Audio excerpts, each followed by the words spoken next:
All right, testing. Testing 1, 2, 3, 4, 5, 6, 7, 8, 9, and 10. We're live, folks. What is up, everyone? It is your boy, Shazman21, and welcome to another episode of Weeb Talk. All right, so for today's episode, it is episode, I think, was it 14, 15? Man, I got so many episodes at this point, so I wouldn't be surprised if I'm at 20 right now, but right now we are in Weeb Talk episode 15. Okay, we're in episode 15. Alright, makes sense. Alright, so I got quite a lot of things to talk about for today's Weeb Talk episode, so I'm going to go ahead and I guess I'll show you guys what I got here. So for today's episode, I got the meaning of the Wheel of Fire, Naruto's growth throughout the story. So basically, it's mostly just talking about like Naruto's story, and then first the subpoints here. I'm gonna talk about with Andrew Tate's message being sometimes pretty toxic. Like I'm definitely into some details on that, and how both genders can cause problems in modern dating in certain ways, and other problems as well that we might get into.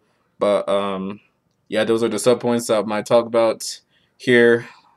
Then the Akatsuki having a major impact as villain groups, or as a villain group, and a couple more parallels in Ninja Board, love and relationships presented anime, fighting scenes that tugs in our emotions, and then to end it off, why animes and video games are a form of art that makes us connect with what's going on in the stories and also in the real world. Kinda, anyways. I think that's all I want to show. But, yep, let's go ahead and kind of get started for today's episode. Now, I was kind of planning on doing this, like I said, like 4 days ago. And a lot, like, came up with that, so, you know. But, you know, it doesn't matter, because when I do a Weeb Talk episode, I'm going to do a Weeb Talk episode, whether that's Monday, Tuesday, Wednesday, Thursday, Friday, Saturday, or whatever. Or I'm trying to do it, like, sometimes on Fridays and Saturdays, but sometimes things can get a little wonky. So, just with life sometimes. So, I'll still keep up with that. But otherwise, let's go ahead and get started on today's episode. And that is, we're going to start off with the meaning of the Will of Fire.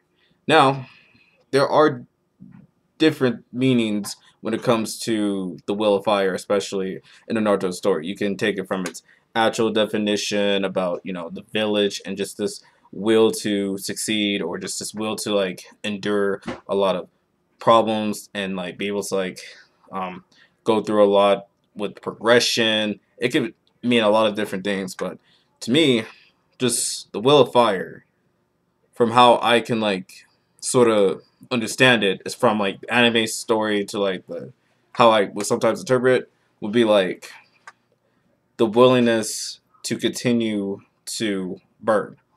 Now, to further clarify on that, I want to like add just this burning passion, this burning desire to like want to change things up, to make things better for the community at large and for everyone to live in harmony. Essentially, that's what I think about. It's just, you know, to live in harmony with yourself, with other people, your community, your, if you want to go even a little further, religion or anything else like that, scientist wise, you know, just this burning passion to like want to see change for the better. And, you know, that's how I would interpret the meaning of the Will of Fire. Is just like being able to, of course, willing to endure a lot of stuff that happens in life, but being able to have the passion to continue to do what you're doing. So, I guess, for example, for my life, it would be just doing a podcast, making skit videos, at least sometimes, being a content creator, being an animator, because I also like doing all that stuff. Fitness, oh, that's a big plus in my life, because that has like pretty much essentially kept me relatively well balanced throughout my life, and it pretty much all started, say, when I was taking a karate class, pretty much. But I was already an active kid. I just didn't like realize at the time that I was just out there doing my thing. I just thought it was just a natural thing to do, up until I kind of lost a little passion for that, and then my love for martial arts, starts like kick in when like I went to Ishinru, and that has like tremendously helped me become the person I am today, with just like the amount of confidence to like do what I want to do, being able to, of course, defend the people I love and care about, and just essentially just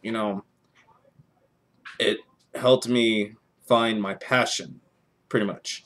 Because have it be if it wasn't for joining Ishiru and other like communities that have like helped me throughout my life, I wouldn't be where I'm at. So I always like thank everyone, even if they didn't know it, for like helping me achieve a lot of like great things in life, especially now at the age I'm currently at, which is 21, about to be soon turning 22 years old, which is, man, that's crazy to think about, because been living on this earth for 22 years, man, crazy. So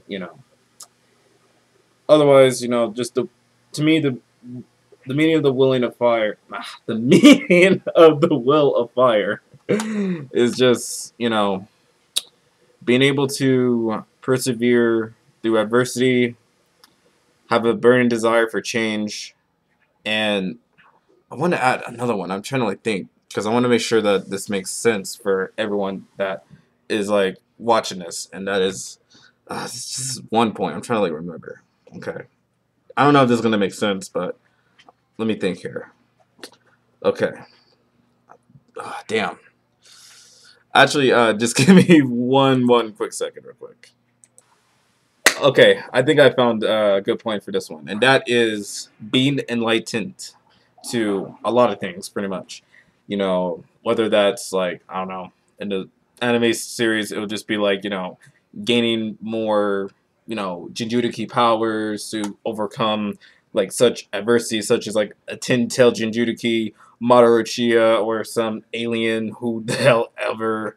I I done forgot about that lady's name, but she was not an impressive villain. But that's besides the point. But like, just being enlightened to new ideas and being able to try things out. Heck, I didn't even think about wanting to try out a podcast until like I saw, of course, a few podcasts, and I was just thinking, huh. There hasn't been much done about like anime or nerd topics. I mean, I'm sure there is, like for example, like Trash Talk by the Anime Man, and Sea Dog, and damn, it's been a minute since I've last remembered these guys, because I've only like seen their, well, no, not only seen their video, but like I haven't seen them in like a very long time. This would have been like when I was a teenager. I'm an adult now, so that's a, oh man, that's scary about time, bro. Like it passes by when you least expect it. So like the fact that I remember these guys still, and I was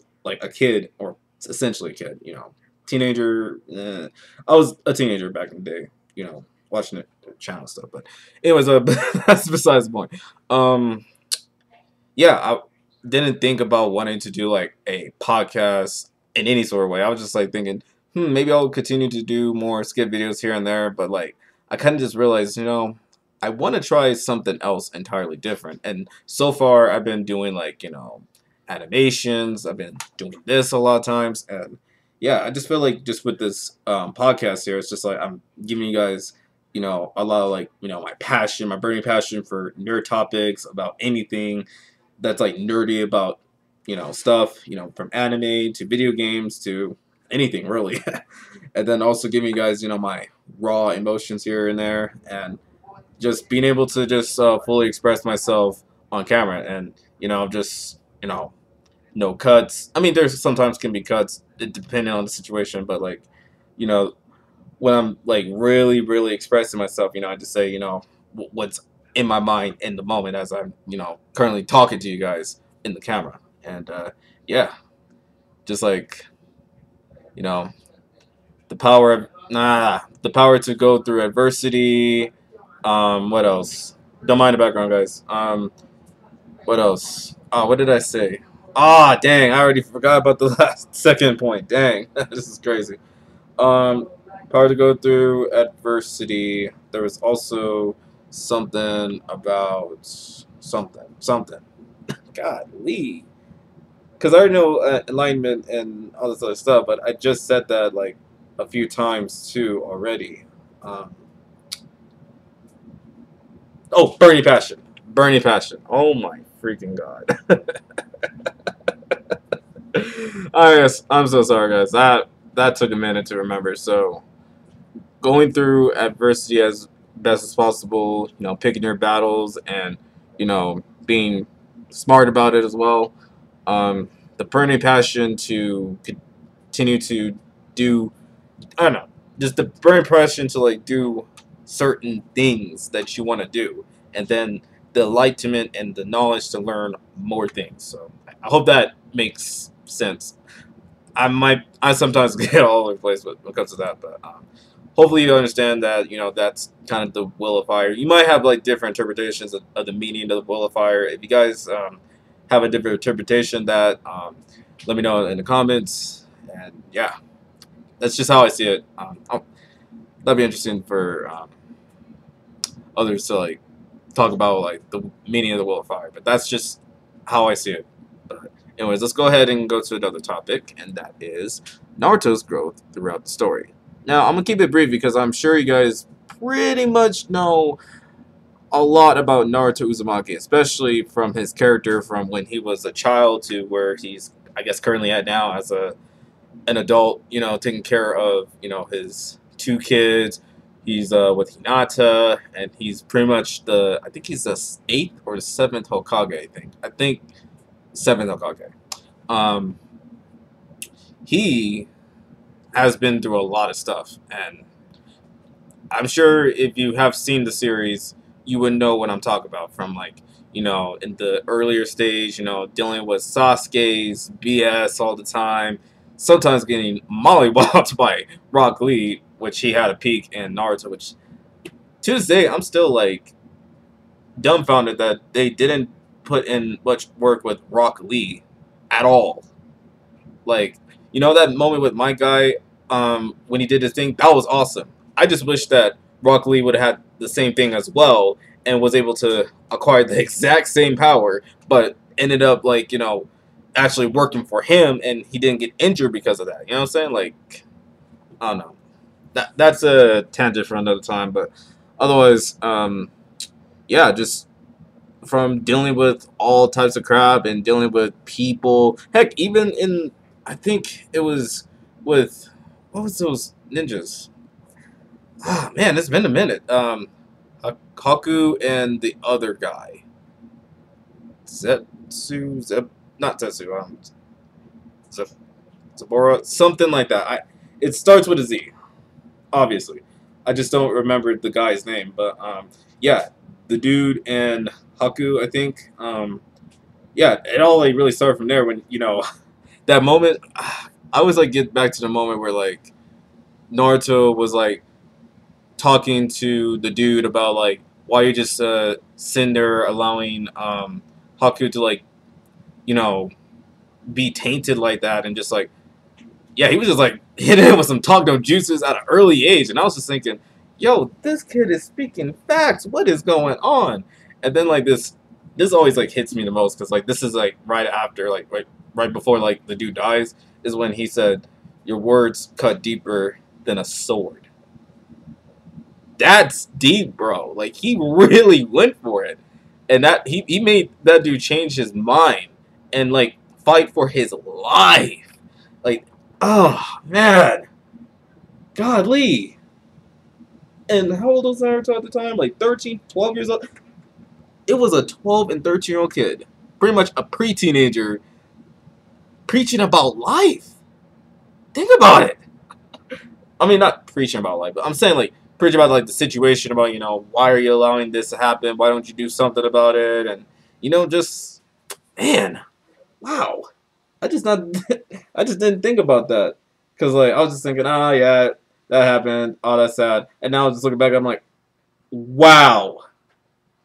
Wow, that was interesting. No wonder why Naruto's Talk no Jutsu is like very, very effective.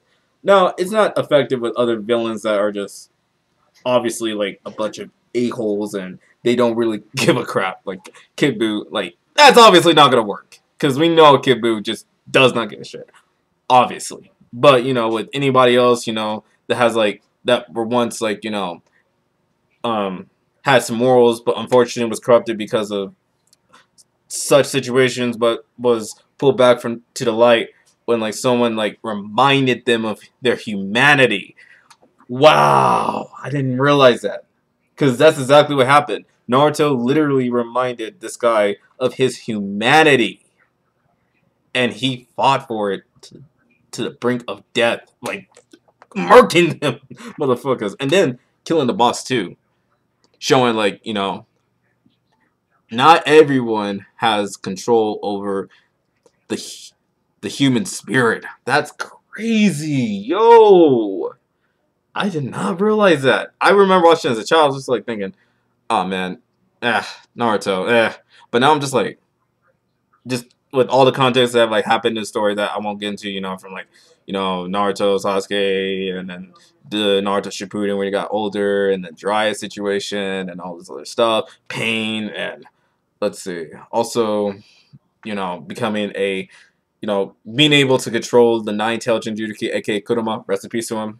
I don't know why they killed him off in Naruto. I'm still mad about that, but, you know, Kurama helping him out, Ninja War, talking with Itachi, all this other stuff. You know what? I think it's already been done and over. I would like to talk about it a little bit, but like I said, I'm trying to keep it a little brief. And just throughout his like growth from just that particular scene to where is at now, it's just been just monumental to say the least. Because again, this kid went through a lot of trauma and a lot of crap. And then mind you, he started off because everyone hated him because he had the freaking nine-tailed fox inside him, aka Kurama. And just they just like they just like try to like strip away this man's humanity. And as a matter of fact, he almost did lose his humanity. But who gave him like love and care was Iruka Sensei. That's why he's also the best father figure ever. Like for real, like that guy is awesome. Like if it wasn't for Iruka and if it wasn't for anyone else that cared about him, and of course, you know, the third Hokage, even though I would have to agree with his tech, with some people that have like said, you know, like the third Hokage or whatever, wasn't really doing a very good job taking care of Naruto. So that is definitely on him. Like he should have at least done something about it. You know what I'm saying? Like Kisuna and Minato literally trusted this man to take care of their kid. And he kind of did. He kind of did it. It was like, I don't know. It was silly. I wouldn't be surprised when like the dude like died and then like, you know, Kisuna was like visibly pissed off of like just the lack of not only like lack of accountability but the lack of care that he kind of did. I mean, he cared about Naruto a little bit, but like he didn't like fully like, you know, actually like make sure that the kid was okay. So, you know, he didn't do any of that. And I'm sure that Kizun was like freaking pissed off about that for the right reasons. Oh boy. Oh boy. But besides that, just, yeah, man, Naruto's growth, man, it's astonishing to see because, like, he went from, you know, a knuckleheaded kid that, you know, wanted all the attention because, you know, nobody ever really gave him attention because of all other reasons. You know, his parents dying and all this other stuff, to, you know, being respected of the Hidden Leaf Village for, you know, stopping pain and, well, the six paths of pain, including the main leader who was Yahiko. I think that's his name, Yahiko. One of Nagato and what's her name, like Karen or Koran, something like that. The purple lady girl, like, man, she was so awesome. But yeah, those three, he pretty much like stopped them from like doing their thing. Pretty much like hit the Togno Jutsu with Nagato about, you know, how they have like a bit of similarities because of like the teachings of Jiraiya and all this other stuff. And then like the whole war going on, being able to like touch people's hearts with Ubito, like turning him to back to like to the light, even though he did some stupid things.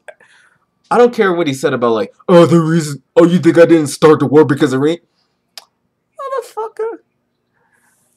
You did all that because you saw your bae get killed by Kakashi, and you assumed that Kakashi murdered her, even though she stepped in to like sacrifice her life. He didn't want to kill her.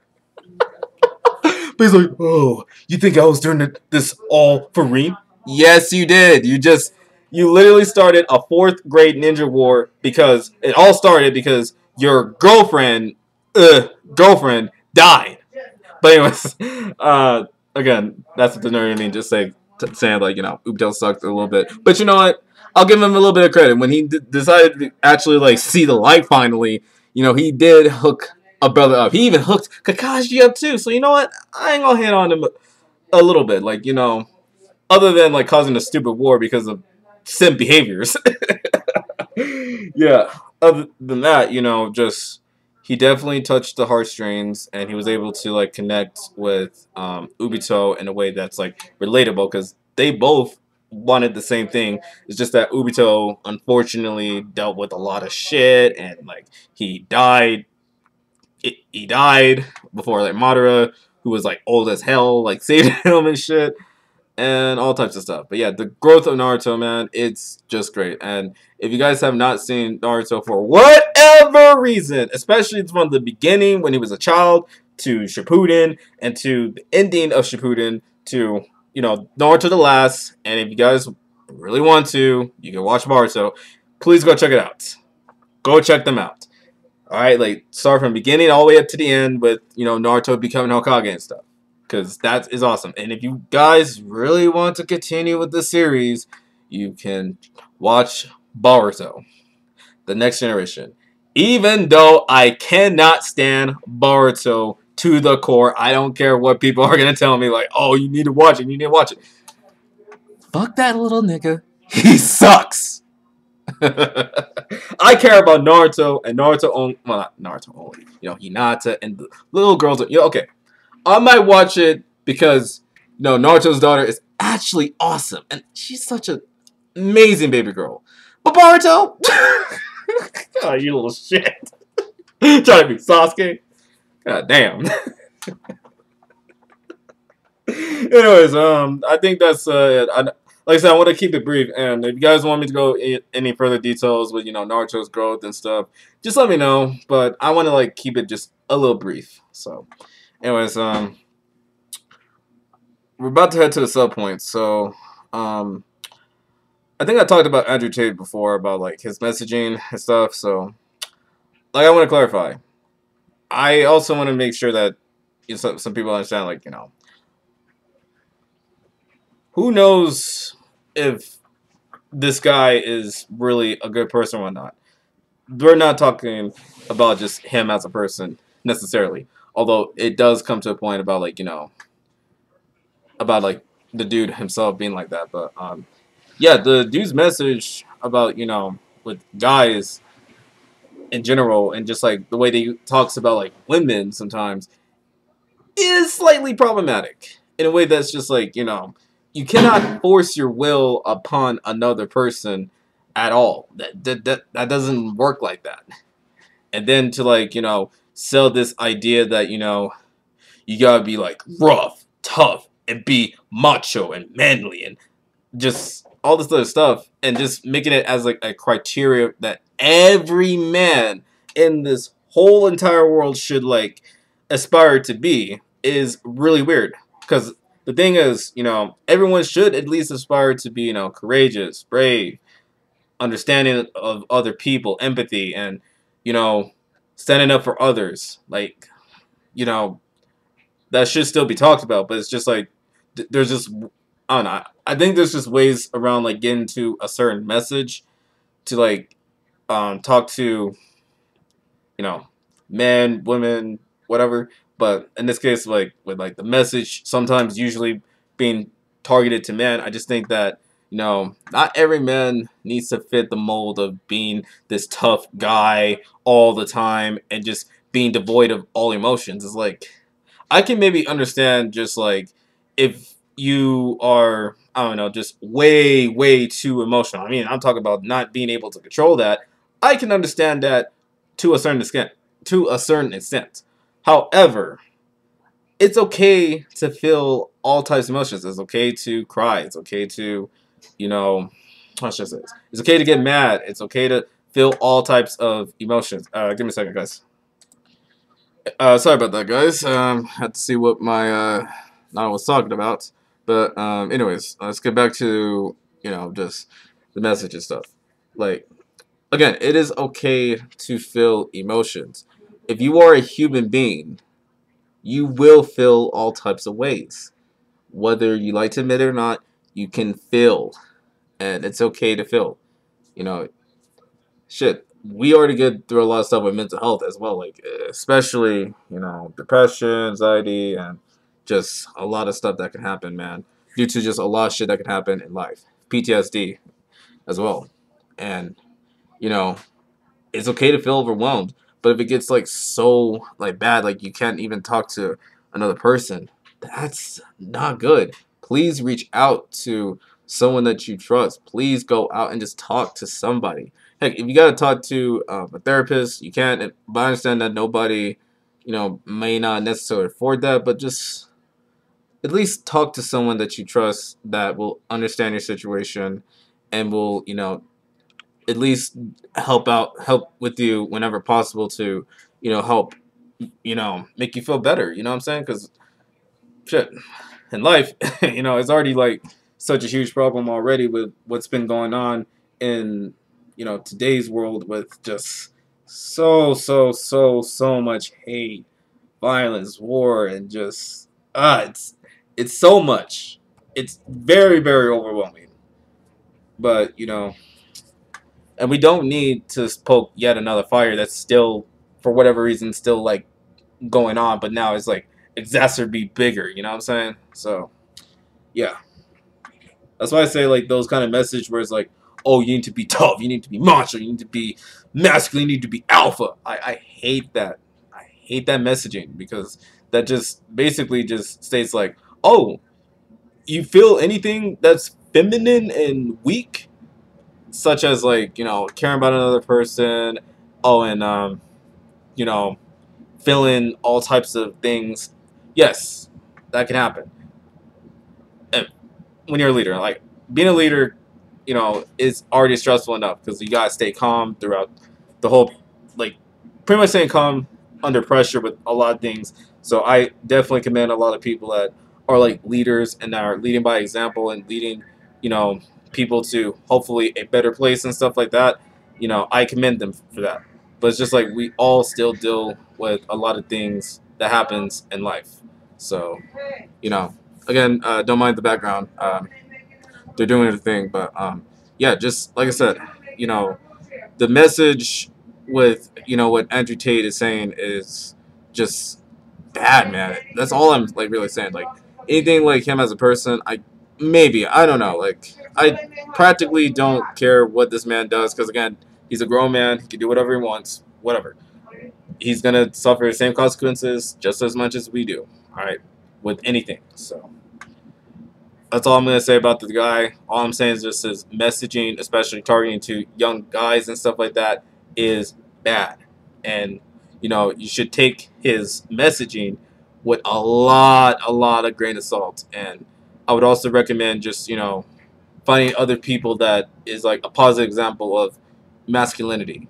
I could name names, but I think it would be best for others to just like at least like go out and search for people that embody that but in a positive way and be a positive influence to the culture, to anything like that, and just be inspired from that, like from their works, from their workhorse, and just being able to you know have an impact in life. But anyways, another sub point I want to add on to, which is how both genders cause problems in the modern dating. So I'm gonna be a bit brief on this because I kind of talked about this, and I want to say this once again. It's not a man problem, neither it's a woman problem, and as a matter of fact, it's both and none at the same time. And for some reason, we keep putting like our problems with especially like dating, especially now with the modern dating, on other genders because they did this, this, and that. Like for I don't know, I guess for example, guy would say, "Oh, they want me for my penis. Oh, they want me for my money, and oh, they want me for this." And then like for another woman or whatnot, and yeah, for a woman, it would be just oh, this guy cheated on me. Oh, he ain't this, he ain't that, and he ain't shit or whatever. And it's like it gets very, very overwhelming because it's just like the real issue isn't just, oh, it's a man problem or it's a woman problem. In reality, it's a people problem because, again, we are all people. We're all human beings. We have the capability to do a lot of good things and quite a lot of bad things. Okay. And just what I want to add on to is that there is good people that exist and there is bad people that exist. It doesn't matter who it is. Like it doesn't matter what they look like, how they smell like, what they do, what their sexuality is, what their nationality is, what their religion is. If they decide to cause some issues, especially when it comes to dating, like such as cheating on their spouse with a maid or whatever it really is, it's a bad person problem and they should be accountable for it. So that's all I'm going to say. I think I talked about this on my other video with like how I feel about modern dating. Like I think I get a little bit more deep into that, but that's all I'm going to say about that. Other than it's a person problem, and yes, there both genders do can both genders have caused that, but it's mostly, if not all the time, it's a bad person problem. The end. Anyways, let's go ahead and get started on a couple more topics real quick, which is with the Akatsuki, parallel to Ninja Wars. A little brief with love and relationships, because I'm not really too keen on that other than Toradora and Maid-sama a little bit, but I might be brief on that. I might go to extensive details on fighting scenes and then just the how animes and video games tug on a string. So, Akatsuki's. I think you have seen me like cosplay before a few times, or if you guys have seen me on TikTok, cosplaying as like the Akatsuki Splinter Group and stuff like that. The Akatsuki's are very, very, very famous villain group in the Naruto series, especially from the introduction of Itachi, being one of the members of the Akatsuki's, and just so many great, great, great characters. I think that's the only characters I can remember. Hold on a second. So guys, I just had to see what was up again. But anyways, let me go ahead and continue with like the Akatsuki stuff. So like these guys are like the most famous groups, and I think the only characters I kind of remember are Itachi, Kisame, I think.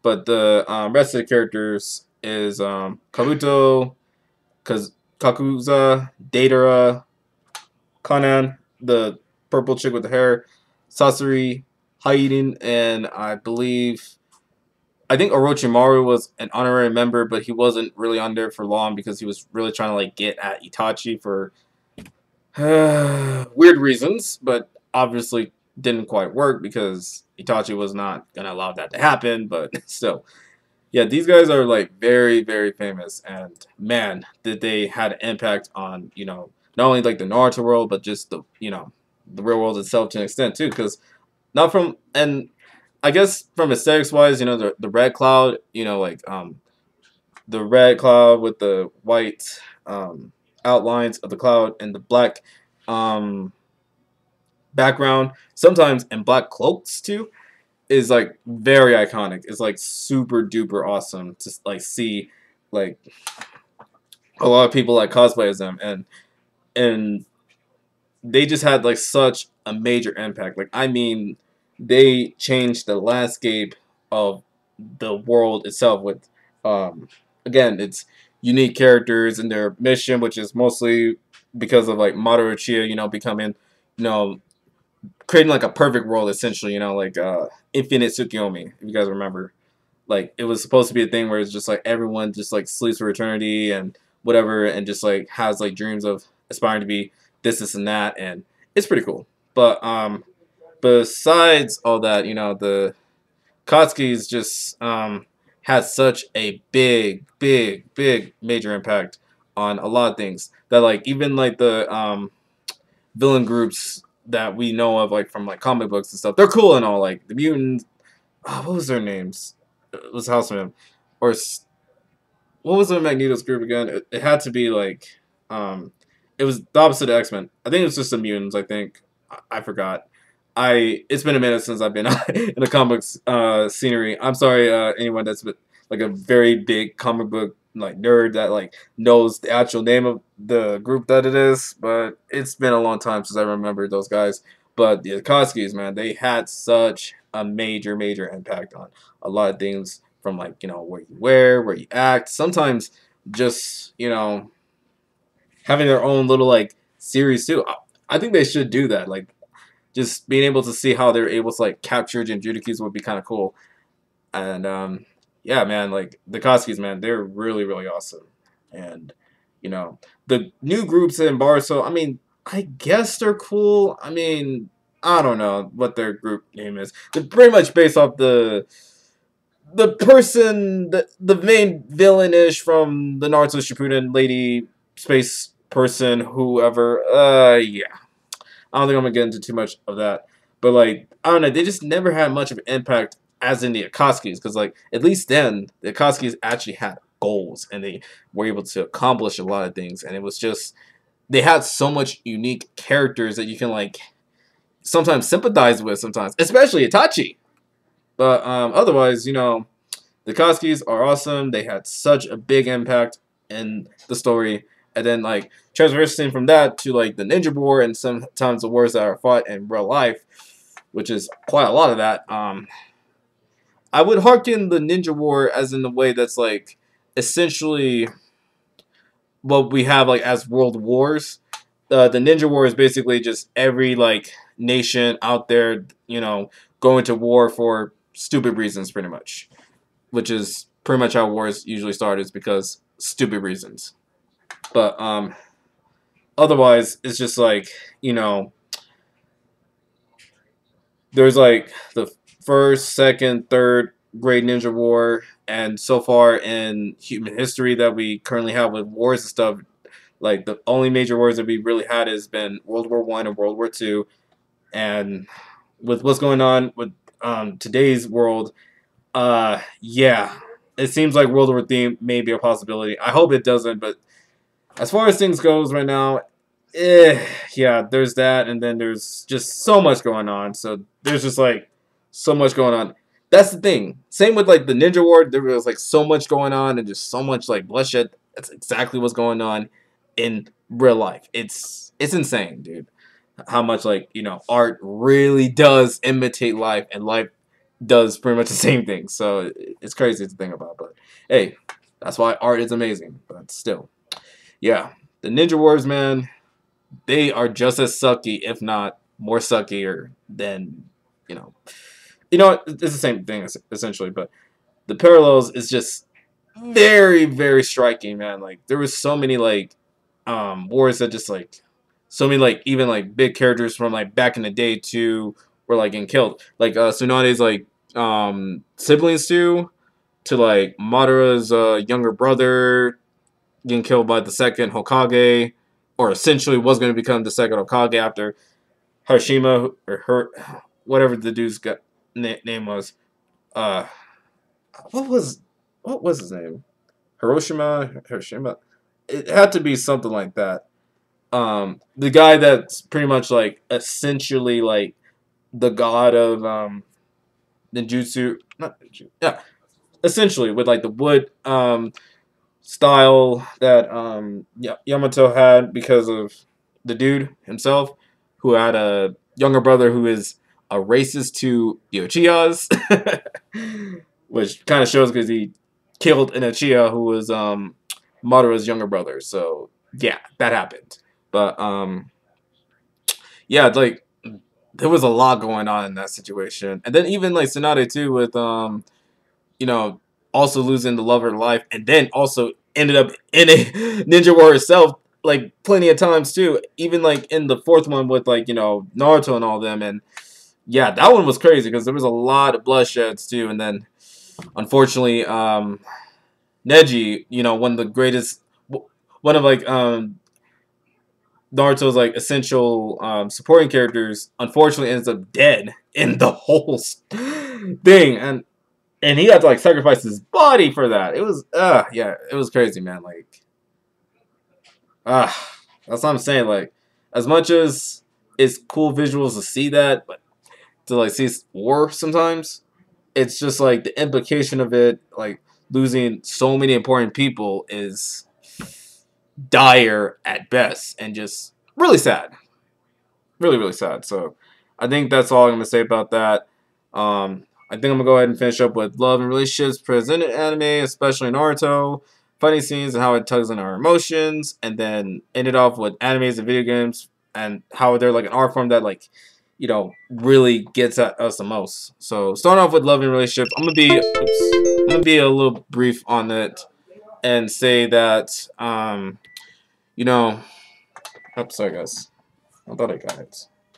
Anyways, um, the only love and relationship I remember that's like essential to like the whole story was Toradora, and even then, I kind of liked it, but it was high school stupid stuff that like I don't know. Just if I would have watched it in high school, I would have been a little bit more understanding. But I was kind of watching it like after high school, and it was good. Like don't get me wrong, I love Toradora, I love the characters, but if they were to act like that in real life, I'll be like, you little kids, you don't even know real love and stuff. You don't even know if that's really the person you want to be with. You silly gooses.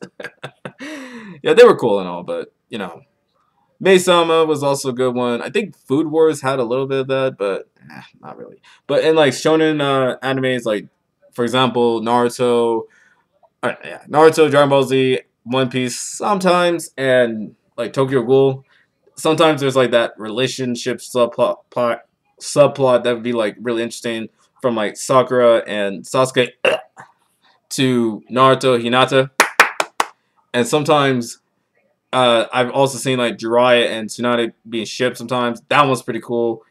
Kakashi and my guy. I mean, I could see that, but I can definitely see just them just being just still dope bros for each other. But you never know. You never know. That might work too. Like I like that. And I would also say my personal favorite is obviously Naruto and Hinata because like come on now, they're just so good together. They really are. Like I love their dynamic. That's why I'm just saying. I always make this joke sometimes. Like, I want my Hinata. I don't want them Sakuras. You know what I'm saying? Like, I'd be joking about that. To another subplot relationship like Android 18 and Krillin. That's a good one. Bulma and Vegeta. That's another good one. And to an extent, Goku and Chi-Chi. I don't know. That relationship is good, but man, does Akira Toriyama like not really know what he's doing with that situation most of the time? Especially when he said like, "Oh, Goku doesn't know how to kiss." I'm like, but how? Okay, I'm not gonna get into that. Whatever situation with like Gohan and Goten, and yeah.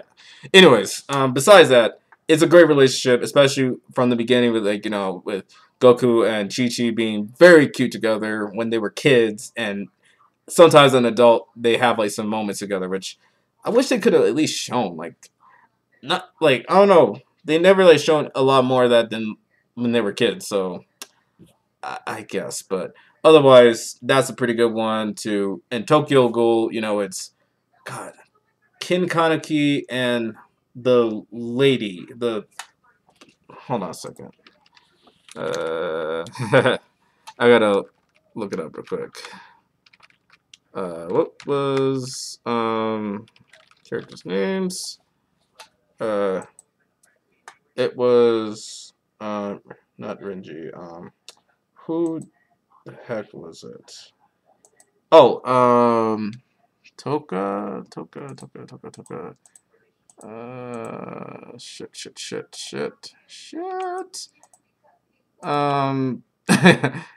What was the lady's name? Not the one with glasses. She was crazy. Um, Godly. I'm trying to remember this like lady's name, but for whatever reason, Google Toka. That's her name. Toka. Yep. That was her name. Wow, that took a minute, but yeah, Toka. Uh, Ken Kaneki and Toka's relationship was like it was strenuous at best because like Toka was basically being a essentially a stereotype of a tsundere, pretty much. Will they, won't they type of relationship, silly thing. But they do end up actually together, which is very awesome. So it's great to see that. But it took a minute to get there. It really did. Like they were playing with our emotions with that. But otherwise, great relationship. I love it. And they also end up having kids too, which was interesting to say the least. But otherwise, it's an okay relationship in my books. But my personal favorite will always be Naruto and Hinata, and I would say Goku and Chi-Chi when they actually showed that they truly love and care for each other. Because in fan arts I've seen, it actually like really like shows how much they truly care for each other. And also Gohan and Videl. I meant to say Gohan and Videl. Their relationship is very interesting as well. It's essentially Goku and Chi-Chi, but just Gohan with someone else. So it's essentially that, and it's pretty cool. And I want to go ahead and go to transition to another topic here, which is fighting scenes and how it tugs in our emotions. Like every fight scene, it doesn't matter if it's like anime, video games, movies, TV shows, or whatnot. When it really gets good, it really like starts to like dig in. Like it doesn't. It can be like a classic, main hero and main villain like clashing in together. Like they were not like that, but like like beating the crap out of each other and like about to like really go ham. That one's a good one. Or sometimes there can be like sub fighting scenes that are just so amazing. Like for example, Rock Lee versus Gara. They're not the main characters. They're just like supporting characters, kind of cast, and they were just going at it. That one is really good, and I think there's also some few fight scenes with like a few side characters like going at it, and it's just as amazing as seeing like the main protagonist with the main hero going against the main baddie, and like the guy wins sometimes, and sometimes the main villain does win, but then like realizes his own errors or something bad happens to the dudes sometimes too. It's I love fight scenes because it just like it really gets into it. When a fight scenes are really good, it really gets at you. Heck, I'll even go give you guys like a classic example: Rocky Balboa versus I can't say Creed, like Apollo Creed. That was a good one, but like Ivan Drogo, yeah. Rocky versus Drogo. That one is like a classic, American versus Russia, but it really like pulled in the heartstrings because like Drogo actually ended up killing Apollo Creed, which is the guy that's named Creed, Creed's son, pretty much. His dad died because of Drogo and stuff, and like it really touched heartstrings, especially when the guy said, "If he dies, he dies." I'm like, man, this guy really don't care. And unfortunately, Apollo Creed did unfortunately die. And then like Rocky, in his honor to like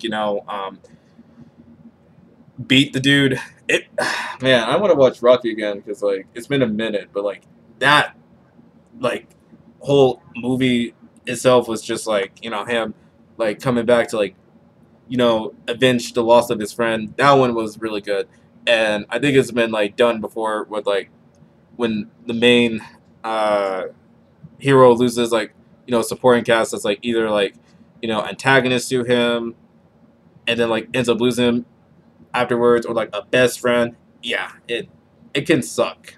It can like really get our heartstrings. So yeah, man, that's a pretty good scene. Like fighting scenes, just like I get a kick out of that.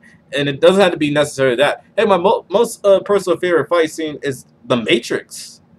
Yes. It's the first movie, by the way.